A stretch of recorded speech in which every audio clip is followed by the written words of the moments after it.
सनातन धर्म की गहराइयों में छिपी है अनसुनी कथाएं, ऐसे रहस्य जो हमें हमारी जड़ों से जोड़ते हैं। स्वागत है दिव्य ज्ञान और छिपे सत्य की इस यात्रा में। तर्पण का अर्थ है पितृपुरुषों की आत्मा की शांति के लिए जल अर्पित करना। महालय एक पुण्य तिथि मानी जाती है।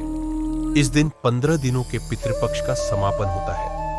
देवी पक्ष की शुरुआत से पहले भोर में असंख्य लोग अपने पूर्वजों को तिल तर्पण अर्पित करते हैं। हजारों वर्षों से यह परंपरा चली आ रही है। लेकिन क्या आपने कभी सोचा है कि यह परंपरा शुरू कैसे हुई? किसने सबसे पहले पितृतर्पण किया? आइए जानते हैं कुछ अनजानी कथाएं। इस विषय पर अलग अलग मत मिलते हैं। कुरुक्षेत्र के युद्ध में जब अर्जुन के बाण से कर्ण का वध हुआ, तब वीर योद्धा और महान दानी कर्ण स्वर्गलोक को प्राप्त हुए।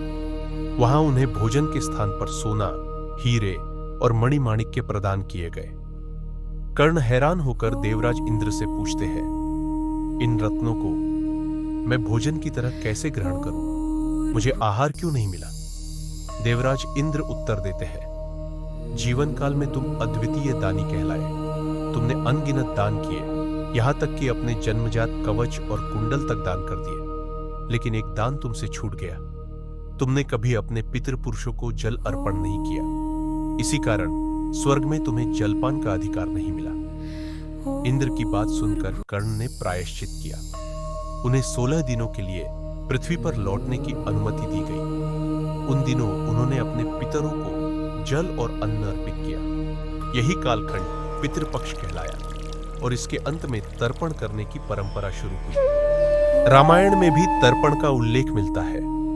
कहा गया है कि किसी भी शुभ कार्य से पहले पितृपुरुषों को जलदान करना चाहिए। रावण के साथ युद्ध में जाने से पहले भी भगवान श्री राम ने अपने पितरों को जलदान किया था। तभी से इस परंपरा का महत्व और बढ़ गया।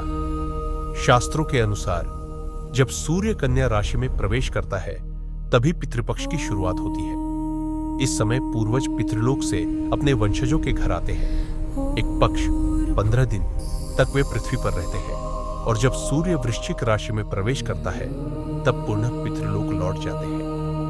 तो तर्पण से हमें क्या प्राप्त होता है?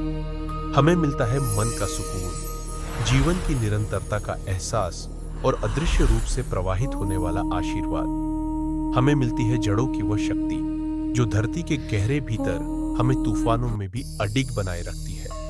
हमें मिलता है अपराध बोझ से मुक्ति, अनजाने बोझ से छुटकारा। हमें मिलती है सामंजस्य की शक्ति, क्योंकि जब हम अपने अतीत से जुड़ते हैं तो वर्तमान पुष्प की तरह खिल उठता है और भविष्य के द्वार हमारे लिए खुल जाते हैं। अपनी जड़ों से जुड़े रहें और अपने पूर्वजों के आशीर्वाद के साथ आगे बढ़ें। आस्था और ज्ञान की ओर अनकही कहानियों के लिए मेरे चैनल सनातन रहस्य को लाइक, शेयर और सब्सक्राइब करना न भूलें।